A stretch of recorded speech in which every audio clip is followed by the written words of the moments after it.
Matapos na magkakasunod na madiskubre ang malaking scam farm sa Porac, Pampanga, meron pa raw mga anak-anak ito, Nelson? Mga maliliit, scam farm din.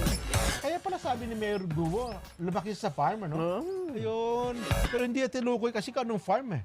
Meron pala ngayon, scam farm. Scam farm? Bakit kaya? Pinapatakbo din daw po ito ng ilan pang mga Pinoy. Sabi ng PAOK, mas lalaliman para po nilang investigasyon sa mga scam farm na ito at kung ano-ano ang koneksyon ng bawat isa. May kaugnayan pala itong Porac doon sa Bamban, Nelson eh. Yun ang pala nakikita nila. Okay na si Erlo? Okay na? Si Erlo Bringas mag-report sa atin. Nandun sa scam farm.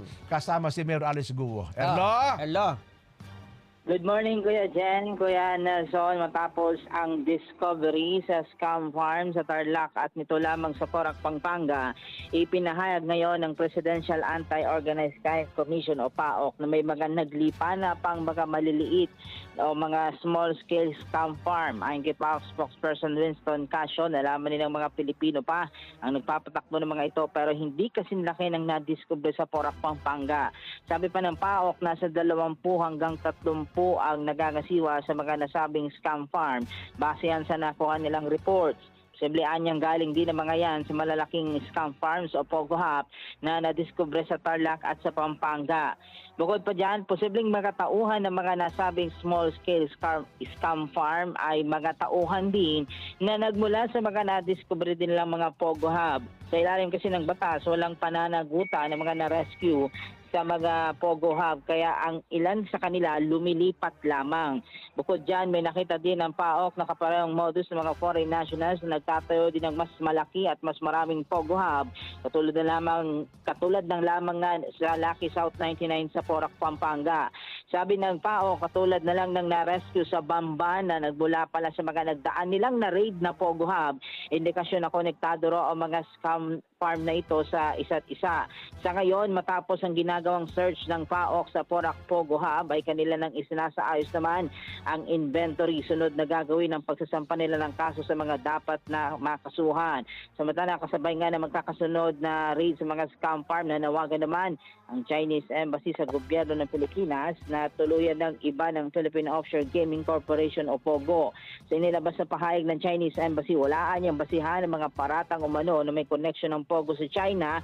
Sa halip, iginit pa ng embahada na bawal sa kanilang bansa ang mga ganitong operasyon ng POGO o anumang uri ng sugal. Narito ang pahayag, narito ang bahagi ng pahayag ni Dr. Winston Casio, tagapagsalita ng PAOK.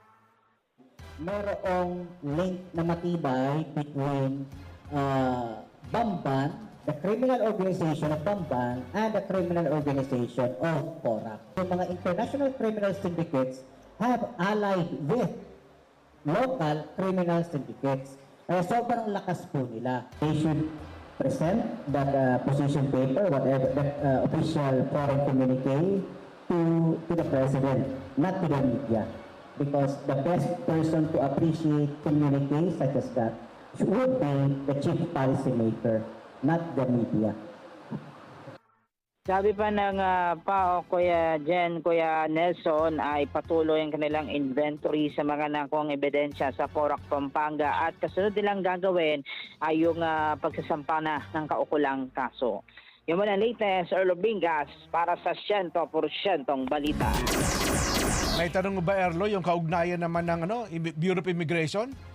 Bakit dumami itong mga ito sa atin? Mga illegal pala? Well, Kuya Jen, sabi ng PAOK, isa yan sa kanilang sisina sa atin. No? Kasi napaka-sudden na biglang may labas-pasok na palang foreign nationals dito sa bansa natin. At ang isa pa sa ikinakabahalang yung pagpasok, itong mga criminal syndicate na posibleng nandito lang pala sa Pilipinas. So, isa yan sa atin nila kung paano nangyari yan sa higpit ng Bureau of Immigration, lalo na sa ating mga lumalabas ng bansa, dapat daw na higpitan din yung mga pumapasok dito sa Pilipinas. Yun. Pumapasok, mga wanted pala. Imposibleng walang record ng na yan, di ba? Walang record ng immigration. Nako, talaga at ang Jen, China na mismo ang nagsabi. Yun na nga. Ipasara nyo yan. Yung mga Pogo na yan. Eh, di ba sabi ko nga sa inyo nakaraan, Oo. sapagkat sa China mismo, bawal ang sugal. Bawal eh. Kaya alam mo ba, sabi ko nga, ang problema ng mga yan, pagka kinasuhan sa Pilipinas, ang kaso, illegal gambling, inuwi mo sa China, ay baka pugot ulo yung mga yan. Mahigpit po sila doon, kaya ginagawa nilang lahat ng paraan, kung sila may kaso ng gambling sa Pilipinas, wag makauwi. Wag makauwi sa China, Nelson. Gagastos ng malaki yung mga yan. Ay, nako. Tama, Erlo, mali. Tama, Kuya Jen. Ayan. Magkano tinamaan mo?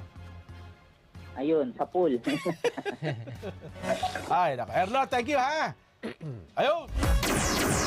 Ang tawag ganyan, Ayan. Jen, ha? Yan. Abay, magsasampa pa ng non-bailable cases ang Presidential Anti-Organized Crime Commission. Yan. Laban po ito kay Bamban Tarlac Mayor Alice Guo dahil sa umano'y pagkakasangkot sa Philippine Offshore Gaming Operators o POGO. Sinabi ni PAOK spokesperson Winston John Casio na may naipon. Naipon? Ang dami! Oh. Criminal charges na isasampal daw po laban kay Guo. Isinailalim ng Office of the Ombudsman si Guo, pati na yung kanyang Business Permit and Licensing Officer na si Edwin Ocampo at ang Municipal Legal Officer na si Aden Sigua sa 6-month preventive suspension without pay simula noong Mayo 31.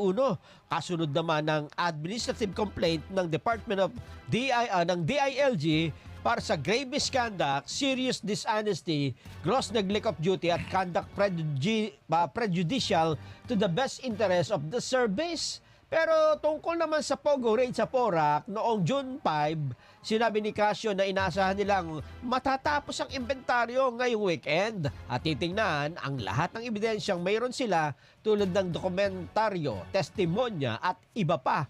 Binabantayan din ho ng interagency body ang 58 pang Pogo firms sa Cavite, Hoy, Cavite! Laguna, Palawan at Cebu. Oh. Bukod sa iba pa na maaaring mag-operate pa rin kahit na kanselado na ang kanilang mga license to operate din. Mag-operate pa pala. Yun na nga. Oho.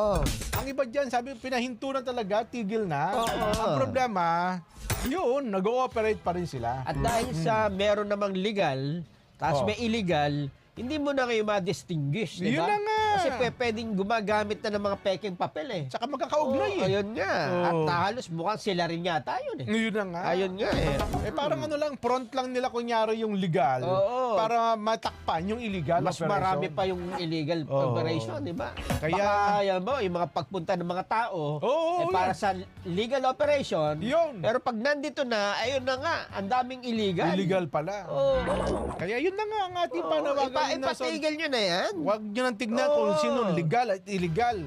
Totally stop na yan. Yung kikitain ng gobyerno dyan, Oo. kung malaki man, pagtiisan na muna natin. Mayroong ha? ibang resources. Marami Nelson. pa po, pagbutihin natin yung agrikultura natin. Oo. At yun pa ay sustainable. Yan. Diba? Oo. I-recommenda na po yan ng PAGCOR, stop na. Kasi Diba? itong mga ito, bukod sa mga krimen at illegal activities na Oo. nangyayari dahil sa operation ng mga ito, Oh. pagka naisipan nila lumipat ng ibang bansa, bigla rin Pwede- wala yan di ba? Ganun talaga, oh. Oo. Ang problema tayo, nabiktima na tayo, scam tayo. Yun pa isa 100, 200, Nang-scam 300. pa. Oo, Yun na nga. yun nga. Yung mga kalakal, akala natin maliit kung gaano kadami na bibiktima araw-araw niyan. Di ba? At saka ang embahada na po ng China nagsabi, Mr. President, mga mababatas natin, ipahinto nyo na po yan, please lang. At kung maaari, pauwi nyo po sa China, kasuhan ninyo, at doon sa China, managot sila. Di ba? Ang problema, wala, tigas ng ulo nyo, ayaw nyo sumunod sa amin.